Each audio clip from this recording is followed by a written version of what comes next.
So basically, a couple of weeks ago, there was a conference, much like this one in New York, called Practice, which featured a series of lectures by several game designers.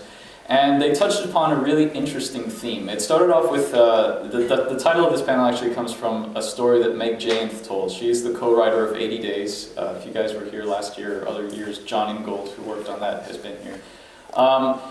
She talked about a mechanic in 80 Days where the player doesn't necessarily have access to certain parts of the story. And the key example that I took away from that was, I'm paraphrasing here because I haven't actually played the game, unfortunately, but there's an Indian princess, I believe, or something along those lines, and she does not trust you, the player character, Passepartout, because you are a white male, and she has been oppressed by this type of person for her entire life.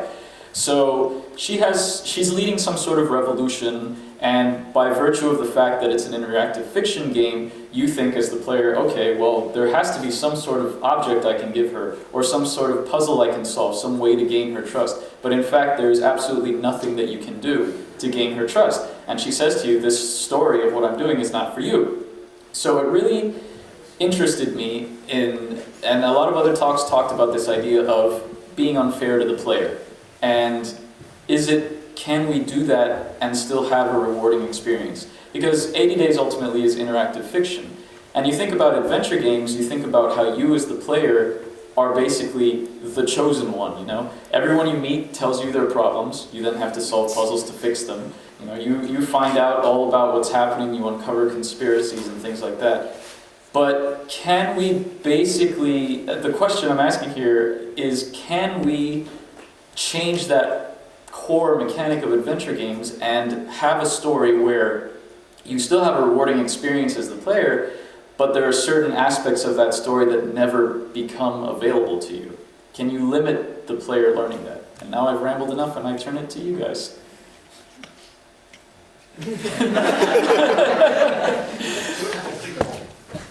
Yes. Okay. All right, thanks everybody. No. Next question. It's actually working. Yeah. Not. Try again. Yes. No, genuinely. I think what you might want to think about it in other media. What we're telling is a story, yeah, and a story is trying to say particular things. As I was talking about in my talk, having a strong theme for a story is really important, and it kind of depends what you are trying to say with your story. You may be trying to say that life isn't fair. Right. The progression of character that happens in any given story is typically, and it does vary, but typically, a character has some problem, and it could be a kind of physical, mental, whatever. That there is a roadblock stopping them to get to not necessarily their desire, not what they want, but the thing that they need. Yeah, the thing that they will grow and change during the shape of the story. If you have a satisfactory resolution to that need of theirs at the end of the story, you can tell a whole bunch of other things alongside it. They can experience all sorts of other things. They can bounce off other bits of story that are actually unalterable. They're part of the background, part of the world, part of the other things that are happening. And as long as you resolve that core conflict for them, they should have, if you do it right, a satisfying story, and the rest is kind of decoration. So if you're a character in the Napoleonic War, for example, and that is all happening as a backdrop against you, you don't have to win the war, but you have to find your way through your little bit of story and come out at the other end with some sort of satisfactory closure. So that'd kind of be my take on it. That makes sense. Yeah, I might add one thing, because I totally agree with this, that as long as you actually erase parts of the story which are there, by not telling them, and not just, and I will say very bluntly, throw bullshit at players and just, put their random stuff just that it would be kind of interesting, or that people would start generate their own stories. I think that's unfair. If you just, put some stuff and then say, okay, players will eventually create their own theories and they will kind of justify this. So I more believe that you can really erase parts of the story, but you should be the one who knows the story to a certain extent.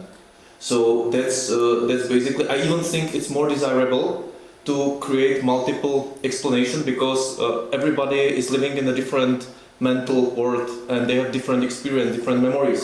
So they can really benefit from putting their own input as long as it in general is consistent. It's really not just a bunch of pretentious random stuff thrown together. So I think there may be some limitations here in the context of interactive fiction by comparison with other media. And I think that's because of the particular relationship that a player has to a character. I don't know whether the character in a game is necessarily the avatar of the player, but what you know and what the player knows usually have to be the same. And that's very different from other kinds of dramatic writing, because there are two devices in dramatic writing which are commonplace. The main character who has a secret, which is uncovered throughout the course of the story, or the main character who is ignorant of something that the viewer knows. If anybody is a fan of screenwriting books, Alexander McKendrick's On Filmmaking is fantastic and talks extensively about dramatic irony. The best example is the Hitchcock example. There are some people on a bus, there's an argument between these people, there's a little boy who's taking a present somewhere, and then at the end of the bus journey, a bomb goes off and everyone is killed. And that's really boring. But if you tell someone at the start of the story that there is a bomb on the bus, then the whole journey and all the little incidents and all the little things that happen are compelling. The argument between people and is this person going to get off? All of that's compelling as long as we, the viewer, know in advance that there's a bomb on the bus.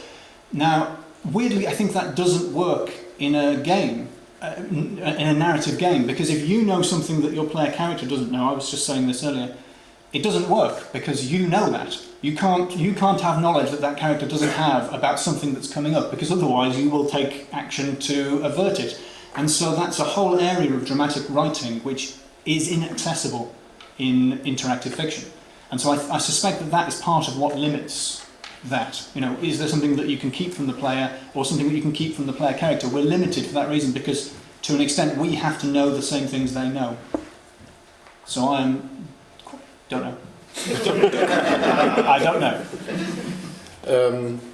I don't know, when I'm trying to build a world, I kind of approach it from a different point where kind of imagine every character is just there, they have their own backstory, and you don't know their backstory necessarily, but it's kind of led to them being in that place at that time. And so I don't necessarily see it as you just coming and saving the day, everyone telling you their life story, but maybe that's just the way I approach it. I kind of, in my game, you're kind of like the loser who just happens to be in these people's presence as these events are just happening around you, and you're just more trying to be a human in this situation. And I don't know if that's got anything to do with the point. No, it does. I mean, it's an important part of world building, obviously, to have backstories for characters. You want to flesh them out, you want to make them real. You don't necessarily want to, not to knock The Longest Journey, it's a great game, but we all know that it's a bit dialogue heavy, and you learn things about characters that have no bearing on the story necessarily. But yeah, I also wanted to just talk about the idea of when we get into the idea of branching narrative and player choices and things. The idea of if it's something that you can't deal with, like you'll never be able to find out why this person is sad because they'll never tell you. But how do you avoid the idea of making the player think that they can do it? Because if they fail, or if they're given a choice or something, and they think, oh, well, maybe if I had gone with the other choice, they would have told me. And then they, instead of playing the game all the way through, they reload again and, keep trying over and over until they get the optimal solution, which never comes. And then they get frustrated, and then they throw your game away, and then they ask for a refund on Steam. And I don't know if you can really avoid that, because it's not really our fault. It's like the people are just used to that in video games. We've had them built in a certain way, so when you see someone with a problem, you assume that you can solve it or you can find out. But I don't know. I think we have to kind of expand that and just have people. They just have to accept that there's a character that is just that way because something's happened to them, and you're never going to find out about that because that's just how. It's kind of trying to make them more true to life, because You don't just go up to people and be like, oh, why are you the way you are? Right, well, yeah. I mean, you can do that, but you'll probably get punched in the face a lot of the times. I think it's because, as you say, video games have trained us to expect to be able to win. And I remember playing Morrowind, which is a great game, and there's plenty of slaves who you can free in it, which is nice because I like to free slaves because I'm a good guy. But there's about 7 slaves that you can't free because there are no keys in the game for those slaves, and that makes me furious because I am the Abraham Lincoln of Vardenfell and I want all of the slaves. So you have to mod it and put keys in for those slaves and then free those slaves. Or play the very good add-on which adds many slavery abolishing subplots, which is excellent. And why didn't they do that? Anyway, but what's annoying about that is that there isn't a mechanism within the game for trying to free the slaves, and the game doesn't care if you've freed all the slaves, and the slave farms keep functioning even though there are no slaves left. It doesn't make any sense. And I think so. When you're saying, if you try something and fail, how do you teach the player that they'll never be able to do that? I think it's got to be that the player achieves their goal. But their goal is they still fall short. So somehow, if that game had allowed me to try and free the slaves, but then slavery wasn't abolished for political reasons, that would have been quite a dramatic ending. But I would have achieved the puzzle, I would have solved the puzzle, or I would have solved the challenge. But narratively, I was frustrated, but I would have known that I had done what I set out to do. I think Black Dahlia, which is old enough that I can probably talk about the ending of that. I think there are 2 endings to that. It has a bad ending and a worse ending. And the bad ending is hugely satisfying, but it's, as far as I'm aware, there's no good ending where everyone's happy. But the most narratively satisfying ending is the ending where it goes quite bad, but not that badly. But I think the way am I ruining that game for people? I haven't told you any details. I think they do a very good job of making you know that you finished the game and you did the right thing when you get the ending, which is quite bad for you. And if anyone wants to dispute that or can remember that game, then talk to me later. Yeah, I mean, I have when I go back to our question about what we know and what we don't know, I think the most horrible experience where I feel cheated was Heavy Rain. I don't think I need to come farther, but I think that's what you never should do. Sorry, I didn't catch what you said. Heavy Rain. Heavy Rain. Oh, I haven't played. Yeah. So there is a point which I won't spoil, but it's a point where I really feel cheated as a player.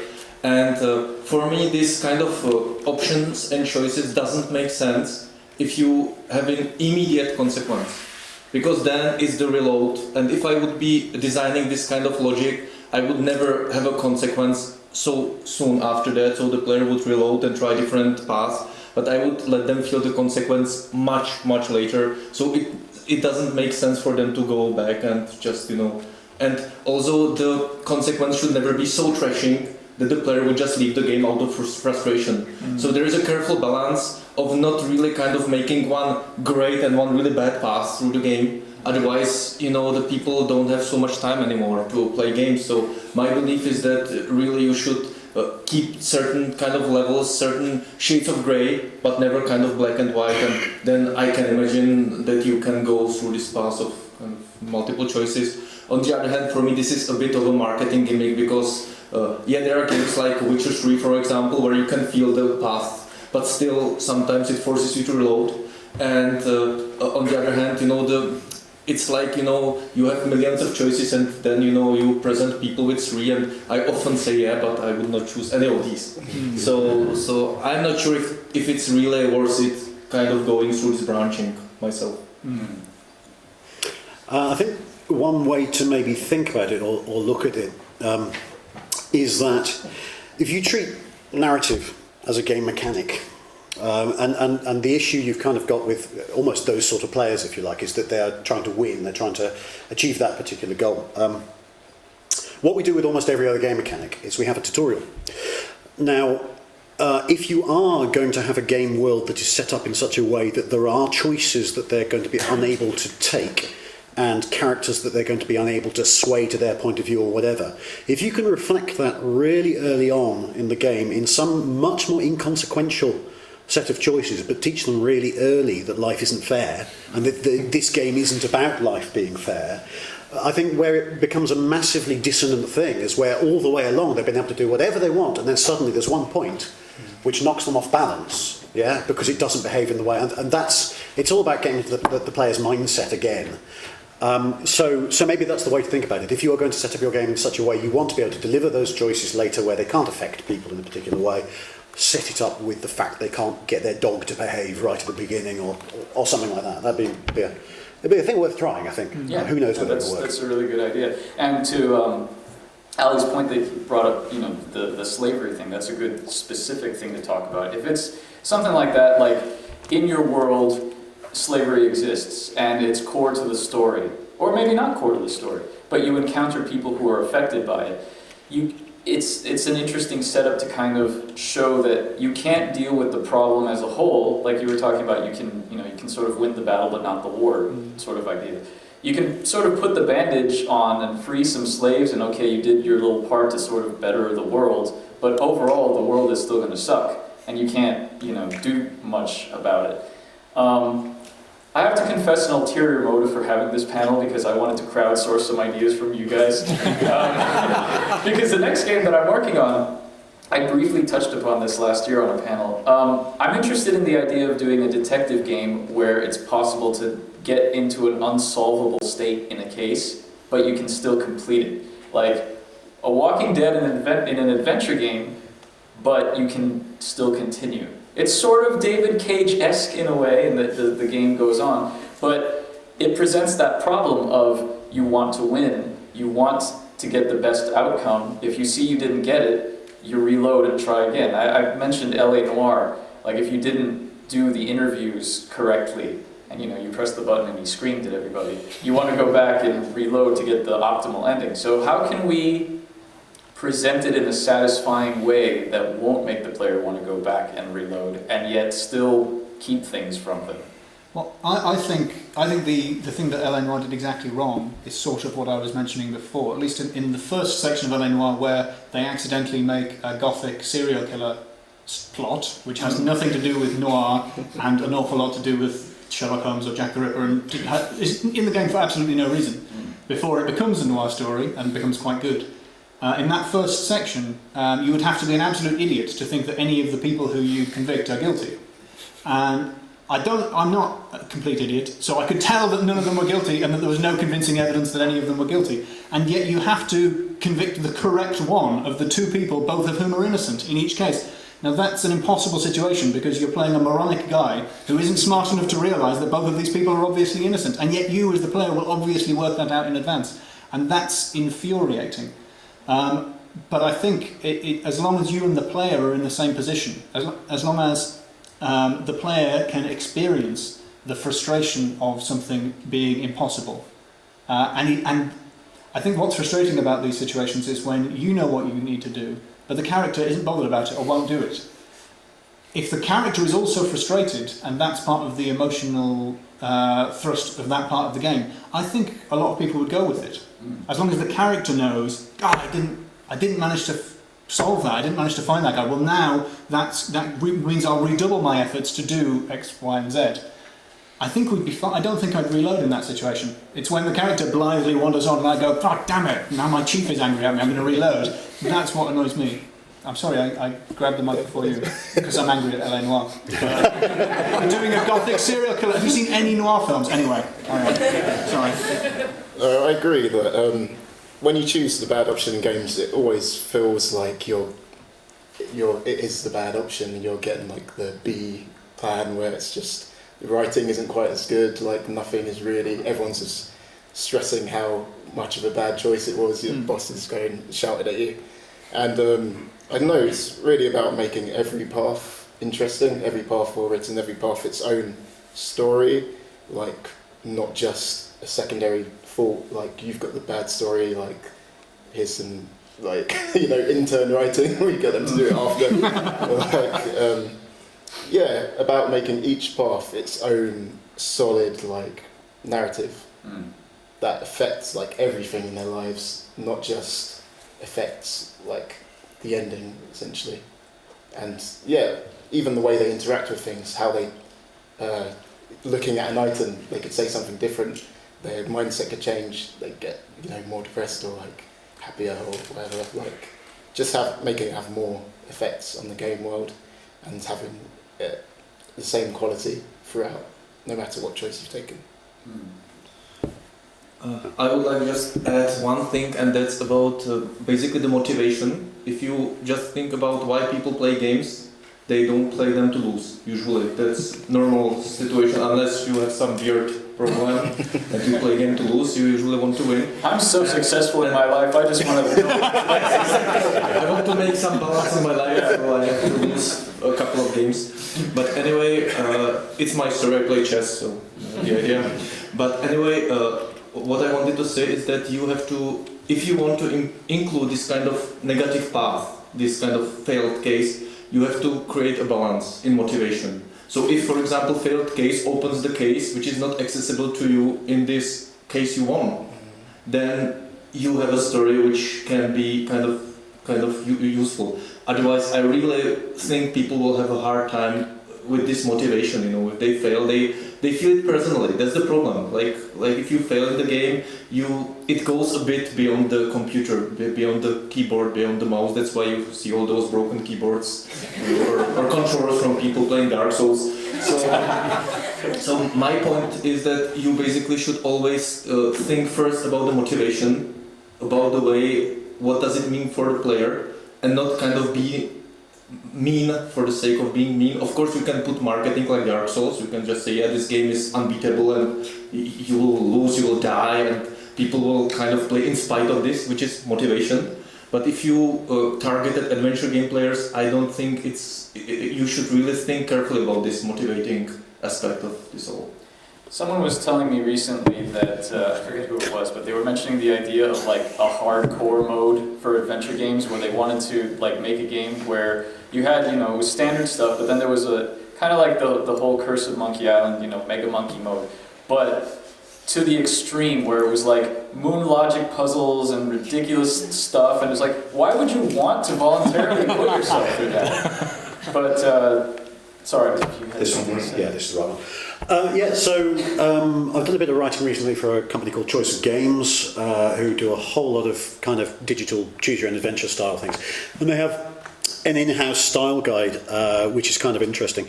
And my obvious thing, I think, would be don't put in a fail state in a choice. And their guidelines pretty much say they actually say try and have 3 outcomes for every choice, but they also say make sure they're all awesome. Yeah, which I think is a valid point, and it's whether I think things like Knights of the Old Republic really kicked off this idea where you have a light side and dark side, and Fable kind of does it as well, and we fall into this trap of good and bad, and we fall into the trap of correct path, wrong path, and too many games are designed as here is the correct path all the way through the game. And then if you go down that blind alley, you have failed in some way. And if we can make each thing awesome, then that's great. But the other thing I find when I play something like, and it's about character motivation again, I find when I play something like Mass Effect, is I play through Mass Effect with my version of Shepard, and I come out the other end, and then maybe I'll go back and play and try and play it in a different way. And I can't. I find that my first playthrough has set me up in this canonical mind state, which I can't vary from, and I can't take different choices. I just physically, it's not my world, it's not the game world I created. So if you do rely really strongly on the motivations, and you can make those branch points, those choice points, a genuine character choice, rather than a thing I get right, thing I get wrong, then you're saying something about your character, and that's who you become. And you can't kind of, and it feels really narratively satisfying. And maybe in something like L.A. Noire, it is that, no, I'm not going to convict an innocent man. And then your boss goes away and gets him convicted anyway. But you have all of you have a subplot which throws off the fact that you have now said no to your boss, and somebody from a shadowy underworld contacts you and said, you don't like the chief of police. Well, he's corrupt. Here's some blackmail information on him. You know, all that kind of stuff. And yeah, there may be a lot of additional content, but that's the sort of thing you decide at the point you write that choice. So I think we've veered off a little bit to the idea of branching things, and I brought it up, so we've gone down that path. But to kind of go back to the idea of purposefully limiting information to players, one game that, if you think about it, sort of did this as far as like how much information you could get depending on how you played is the Colonel's Bequest, because you kind of, it encourages you to, you know, go around this mansion and listen in on conversations and things like that. And I've actually seen a playthrough where someone, I think, went through the whole game without discovering a single body, which is amazing. But kind of expanding on that idea, and yeah, having, like, you can eavesdrop on the people and okay, you find out they're having an affair and maybe that's important to the story or whatever, but you know, just maybe there's something that no matter what you do, you can't open that locked cabinet, or you really want to, or, you know, like, I guess setting up kind of like a MacGuffin style thing for something like that. Like, you know, how do you do that so that, or, well, we've already kind of brainstormed how you do that, but just like, can you get away with doing that? Because you're basically setting up your player to have more questions than answers if you do that sort of thing, which isn't necessarily a bad thing. You know, you have people on forums discussing, oh hey, what was in the cabinet? I couldn't get the thing, you know, or you know. It's like Pulp Fiction, not seeing what's right, not seeing what's in the case or something like that. Yeah, I don't know where I was going with this. Thoughts? Well, I don't know if you give them something that feels like they've achieved something, even if it's not open that, if it's got something to do with that, if they learn a story about it, like you were talking about freeing the slaves, in a real kind of a more realistic game where you're not just going around being the greatest hero in the world. I think you don't know me that well. You might have a mission to do with the slaves, but not to do with freeing them. And you feel some resolution, like you've done the mission to do with them. So that's cleared, but you won't have necessarily freed them. So maybe something to do that feels like a little quest that you've completed that necessarily isn't necessarily open. Maybe it's finding out more information about it. Or I think, yeah, you kind of need to wean them off the...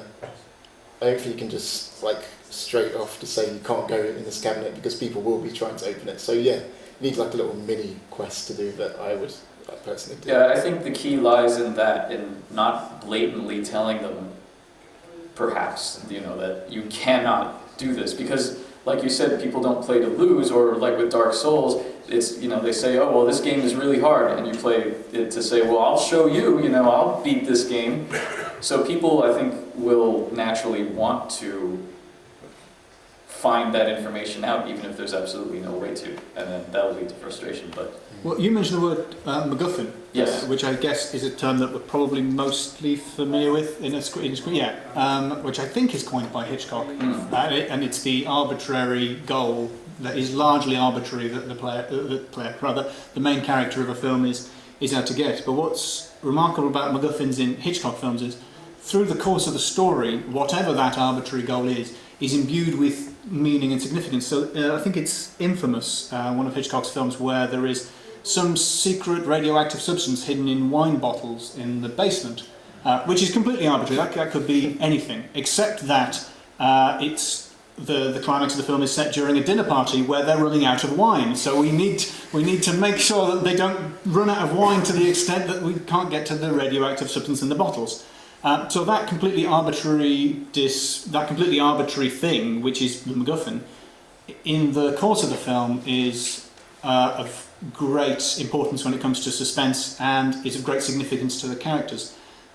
Whereas in a classic sort of screenwriter's manual sort of way, the player is often following one MacGuffin up to the start of the third act, at which point they realise that what they've been trying to do is not quite right, and they actually need to try and do something else. So I think it's possible that your locked cabinet that you can never get into, it's possible that you could allow the player to never get into that locked cabinet, as long as it's about the player learning more, that in fact what they thought they were trying to do was merely a piece of the puzzle, or maybe they were being misled, or perhaps they were actually working in the interests of their enemies without realising it. So I think it is possible, but it's all about the arbitrary thing that they're trying to do being given actual meaning for the character in the course of the narrative, I think. Oh, you've got a mic. Sorry. I have one.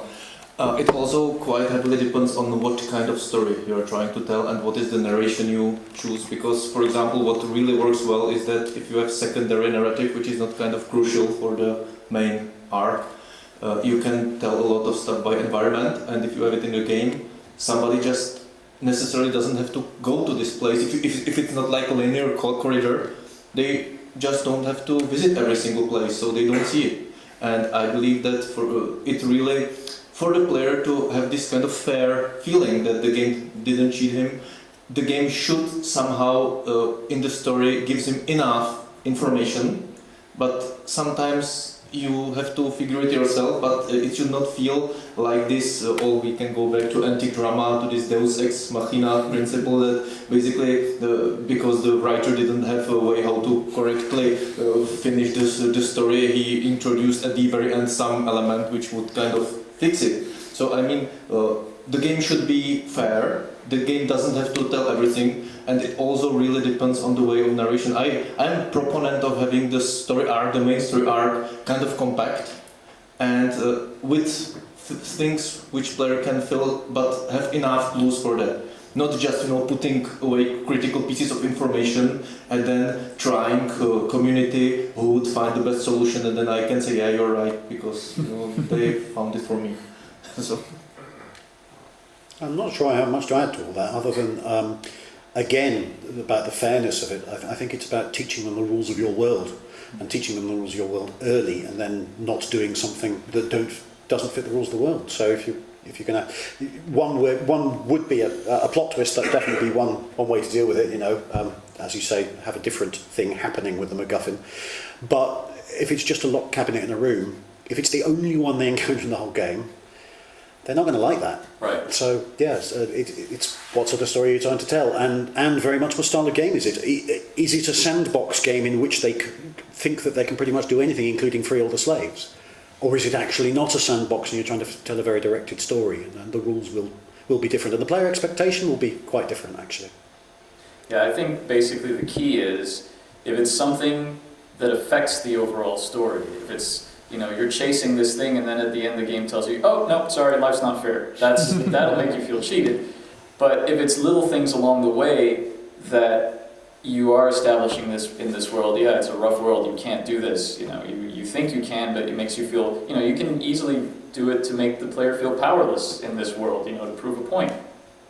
So yeah, I think the important thing is to basically just establish it within the context of your world. Just start with a room full of locked boxes. Yeah, there you go. I was just going to add the slight addition to that I think you might be able to get away with a lot of these things as long as it's funny, because particularly in film, it's very, the end of Monty Python and the Holy Grail. Right. It's hardly a satisfying narrative, but it's a joke about what a terrible way to end a film that would be.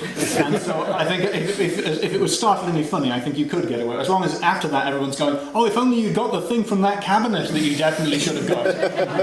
I think then I would accept it, and I would feel that the joke was on me and it would be okay. But not every game can do that. Monkey Island 2. How are we on time? Did anyone make any else battle of the gods? No? Okay, you've got more time. Okay, well... What about the really important quiz, which is happening straight after this with me? Oh, right, yeah. Well, I mean, we can... What's that? We still got time. Well, let's open it up to the audience. Anybody have any questions or comments they'd like to make? Nisha? Wouldn't you say that, and basically I want to take your premise and sort of turn it upside down. Wouldn't you say that for interesting world building you actually need these hidden stories and the little alleyways that you can't go into, and the people that you see in the background and you can't really talk to them? Wouldn't you say that those are actually imperative? Because otherwise your narrative might become very, very linear? No, I agree. If you have a crowded scene, for example, you're, as part of your world building, say you have like a crowded market scene, you're not going to be able to talk to every single character, because then it just seems, I mean, maybe you can, maybe they'll say one or two lines of dialogue, but if you have them, every single one of them tell you something important or deep or something, it's going to be a very lengthy, overblown area. At the same time, it can be frustrating if, every single person you talk to doesn't tell you anything, or just says, I need this, bring me this, or whatever. So isn't this more about balance then? Yeah. Isn't everything about balance? I think some of the fondest memories I have of games are like Broken Sword 1, when you're in Marib, you're in the market, and there's a sort of entrance to the market, and you can kind of see it from the angle, but you never go inside of it, and I always imagined what it'd be like in there, and kind of like just parts of Monkey Island, like that alley that you go in, and there's like a door, and you always kind of imagine, I wonder what's behind that door, and you kind of build your own story, and it kind of plays in your imagination. I think that really like things that stay with you. In the case of Monkey Island, where they actually answered that question, but then they just added that extra layer where you can't go out into the streets of Monkey Island because they put up a barricade. Yeah, that always frustrated me when I was a kid. I was like, what? But you know, they should have put that in the special edition. No, they shouldn't have that. It would have been terrible.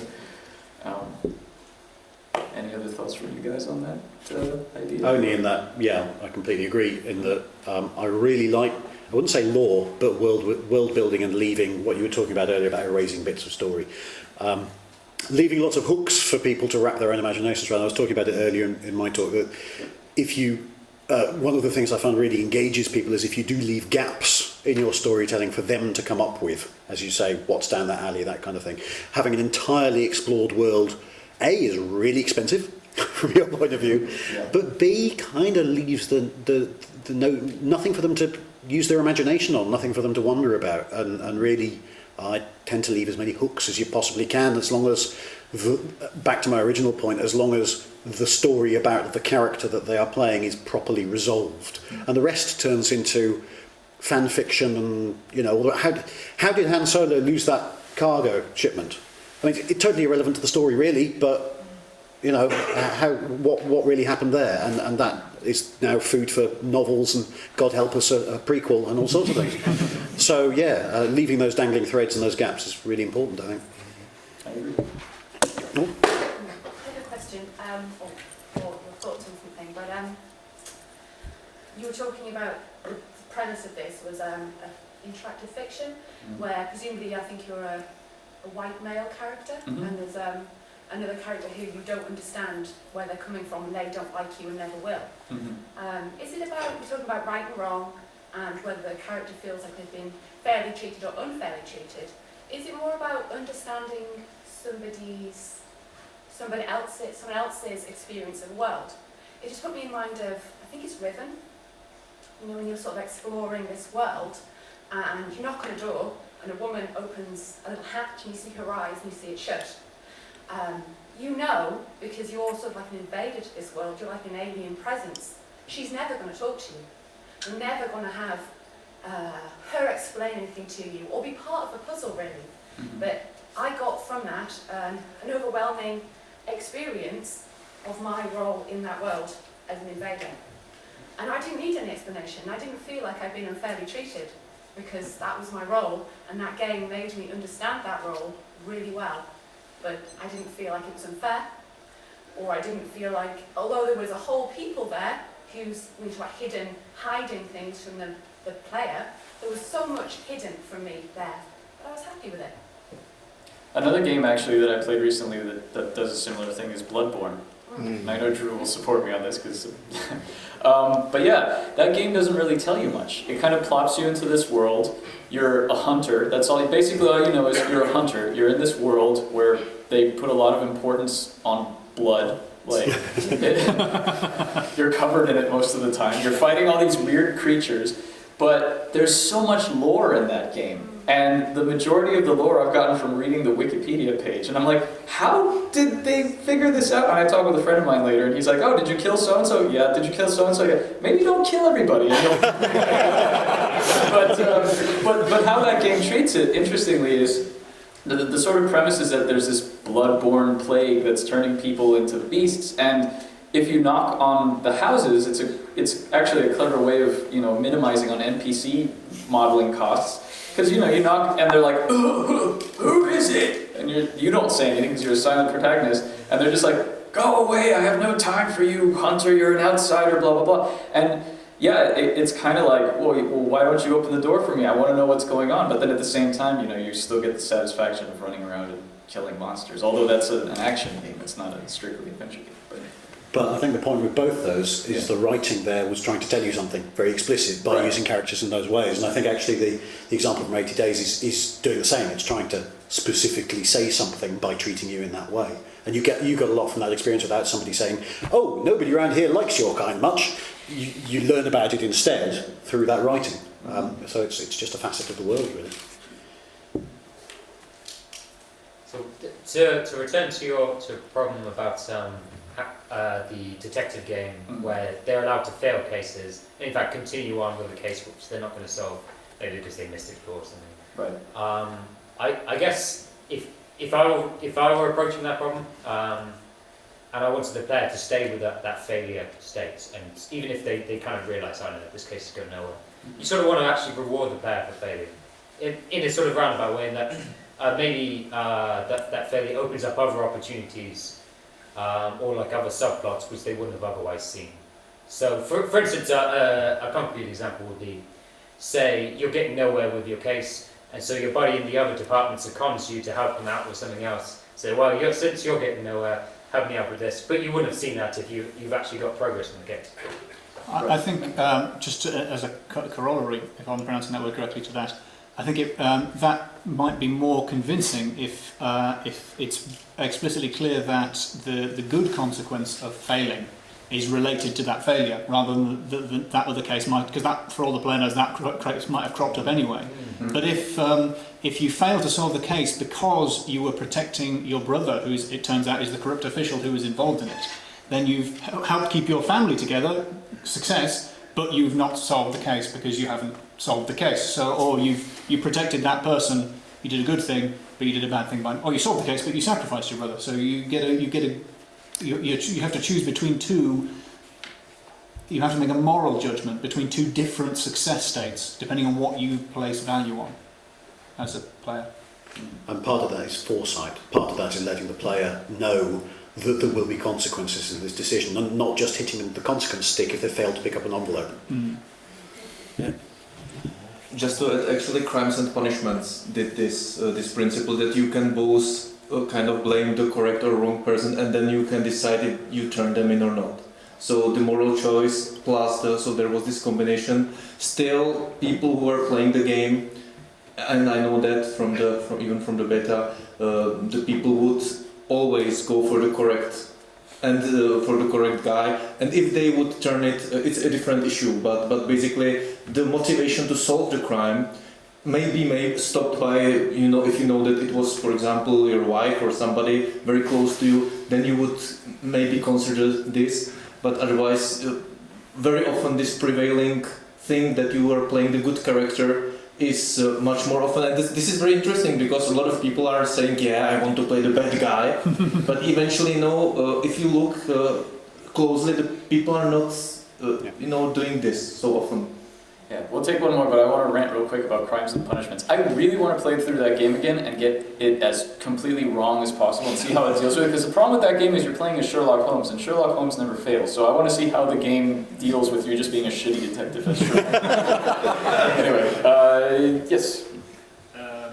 Here's a thought that connects to playing the bad guy, or what you mentioned briefly before about you saying that games are limited in storytelling compared to movies because the player cannot know more things than the character that they're playing, or they will take different actions. But you also have the thing where you have the reverse, where the character that you play knows more than the player. And in some examples you can get interesting effects, like in Yesterday by Pendulum Studios. You start off in the beginning of the game playing the bad guy. You don't know it. You think that you have your motives for finding these children, but it turns out that the reason that you're solving all these problems are totally different because the character is someone else. And in that sense, I think I'd like to hear your thoughts about when you can expand on what you can do in the games medium compared to linear mediums. And another thought, if you're going into these weird branching things, you can actually have, if you have a place where you can make decisions, you can actually have different backstories for it, so that you have non-consistent branching games. Does this make sense? Like, if you choose to convict the innocent person, you may do this for a reason. If you choose to take the other path, it may turn out that it has a totally other reason. So depending on how you play the game, the entire world could be different in a different the setting, the characters too. Right. Just you mentioning that idea of like withholding things from the player, or where the character knows more than the player does. That I think generally it's not very good practice because it makes it feel like it creates a big disconnect. But sometimes it can be done well. Like the example that you mentioned, I haven't played yesterday, but like that idea that you're doing this and then oh my god, I'm the bad guy. Like that can make a really powerful realization. And I'm not going to spoil it because it's fairly recently, but Broken Age did that in a sense. It had this thing where it was like, oh, I'm doing this thing, and then you realize, oh, wait a minute, this thing that I'm doing is this other thing. Oh, and that was like a really cool moment. That was like one of the cool things that Broken Age did. Braid has pretty cool. Sorry for interrupting. Braid has a pretty cool thing with that. Yeah, Braid, definitely. I think it's hard getting the balance between like talking about LA Noire and having to convict either of those people, and you know that it's neither of them, but like at the same time maybe the character's just a bit stupid and doesn't know that, so it's like balance between giving options that the player will want to follow and trying to give options that the character will want to follow, because they have this whole history and they have a way of approaching things, so it's hard when you have a protagonist who isn't like a silent protagonist to try and push your sort of opinions onto them, and maybe the best way to do that is by not knowing much about them, knowing the options in a vague sense, and knowing which one you choose, but not knowing their motivation. Like, they really want to achieve something, and it could be something really evil, but you know how much they want to achieve it, and they're really passionate about it, and you'll have that same passion. But maybe you can completely just trick the player, make them think it's a completely different story, because in the main character's minds, that is what it is. Right, like they are saving the world. But like Dave was saying before, the villain never thinks they're the villain. They don't think they're the villain, so they could be like, yeah, I'm going to save all these people, and you're like, yeah, do that, and then you're really just... But it's like, to save these people, I have to kill all these other ones. So maybe the player doesn't need to know that aspect, because they will come to it with their mindset rather than the players. Yeah, I'm just getting a really horrible idea. Anyway. Yeah, that was controversial. Sorry. Sorry, please continue. Just this thought that it also depends on if you want players to play really the character, which means that you want them to become the character, or if you want them to play as a character. And if you want them to become the character, you shouldn't hold anything. That's the thing. Unless you use some kind of tricks like amnesia and stuff like this, these conditions or mental kind of disorders, then you can do it. Otherwise, no. You can do it to a certain extent if they play as someone, and it's kind of from the very beginning very clear that they are playing as someone, and you can hold some stuff, but. Basically, again, it boils down to some kind of internal consistency that you can't do first this and then change to something else. This should be clearly defined, that you should know if you are kind of playing as someone. And of course, it's much more harder, because then it would, if this guy or girl is 35 years old, you would need 35 years to explain everything, what she feels, how she feels. So you need to really pick up the key points and to really very, very. Let's see, it must be very kind of invisible, but you should kind of give them the information through some actions of theirs, and that's the mastery. How you can otherwise you have no chance, to tell a story and kind of use a couple of minutes to kind of tell you 35 years of their life, for example. Sorry, can I just like I think Call of Duty of all games, I forgot which one it was, like puts you in the perspective of like the bad guy and like shows you like his family being killed and everything, and you're like, oh, and you're kind of like, this guy isn't really the bad guy, to be fair, and like I think you can kind of do that if you build it up over time. Like the first Metal Gear game, all you know is that Big Boss is a bad guy, and like you kill him, and then as they work backwards, you kind of learn how he got turned that way, and you're kind of with him, and you're like, wow, this is screwed up, like this guy isn't like so bad after all, and you understand why he's doing the things he's doing. So a bit of backstory, or just always helps, I guess. Final thoughts, Francisco? Final thoughts. We covered a lot of topics. We we answered some questions, and we all had a good time. So thank you all. My final thought is, I'm not going to tell you. I'm going to keep it from you.